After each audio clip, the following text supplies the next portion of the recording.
Started in law enforcement about 5 years ago, a little over 5.5 years ago. It was my first law enforcement job. I went to the police academy. I tried to go a couple times, pay for myself to go through. Go through part time, but for whatever reason, things didn't work out. And my first opportunity was through RTA. They actually paid me to go through full time, so I was really great. I lived I lived in Cleveland my whole life.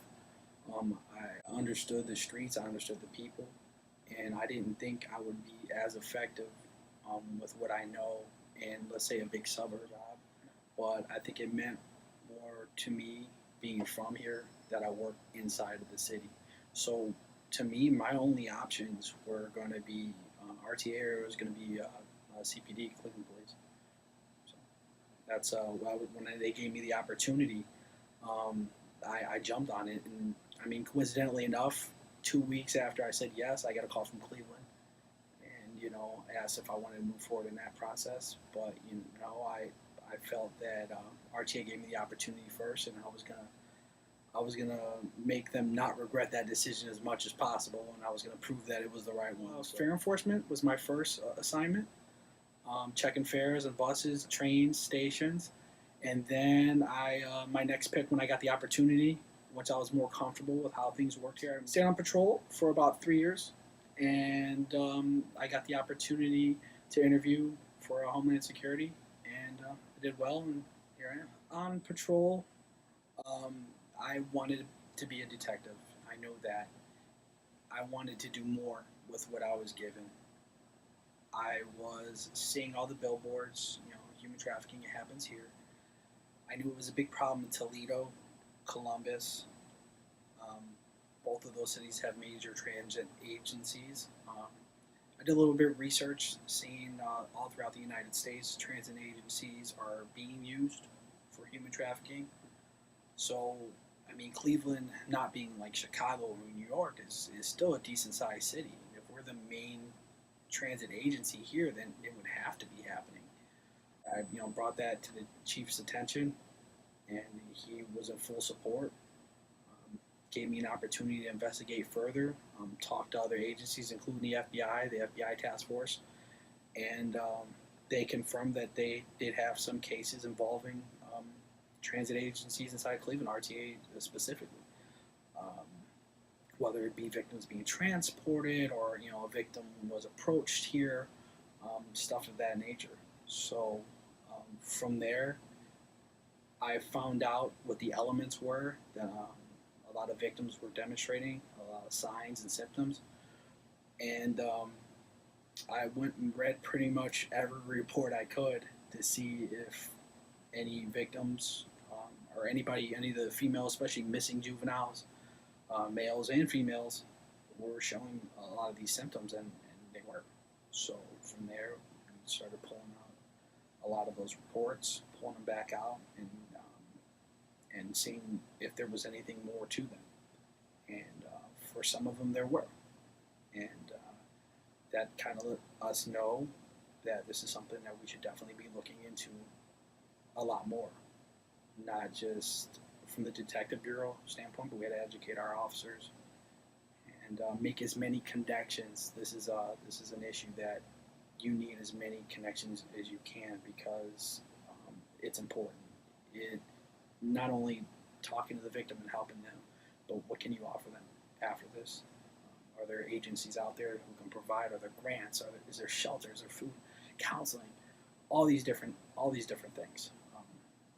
So we just started from there, making as many connections as we could and going to these meetings and introducing ourselves to the groups who are doing things out there.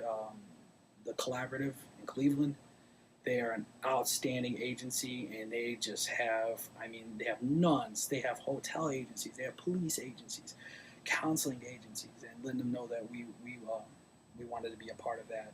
Unbeknownst to me, Dr. Caver was already involved, and once I seen that, I may have seen his name in the sign-in sheet, or somebody had mentioned his name, and once I seen he was involved, I reached out to him, let him know this was something we were definitely interested in, and from there it became a joint effort between not only transit police but RTA as well to kind of handle the situation and future situations. Yes. My very first thing I got resource wise was from the FBI task force. They provided just a big booklet of signs and symptoms from a medical standpoint, but from a victim standpoint, elements elements that former victims have demonstrated in regards to being recruited, what recruiters look for, the places that they target, mass transit being one of those, juveniles, areas where there's gang activity near high schools. And the more and more I read, the more and more I realized like we have a lot of these in the city, not just Cleveland, but East Cleveland as well. And I from there I started taking those elements and seeing, okay, where would our target areas be? Where would these guys be looking to recruit these young females? Which rapid stations? Which ones are near high schools? Which ones have showed the most gang activity? And then started focusing our attention there. From there, OPATA, Ohio Peace Officer Training Academy, they put on courses for human trafficking, in regards to human trafficking. Um, the Rape Crisis Center, they put on classes for human trafficking. It is becoming more known, so more education is available.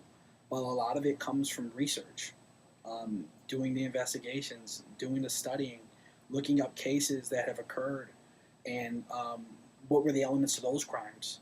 Are those similar to the crimes that we're having here? What were they looking for that I'm not looking for? It also involves talking to a lot of other agencies.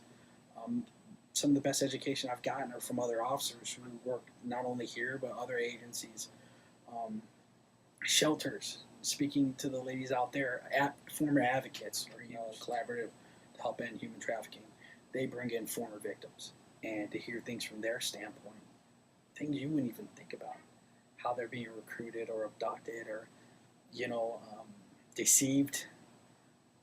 Those are big points in regards to training. Now I try to go to every training that I can, um, but I also try to not leave everything to training. There are some things just from a human element that you have to look for, and understanding people and seeing when there's more to the story. Not everything transfers. Um, People aren't computers. You know, rationality doesn't always transfer into human emotions.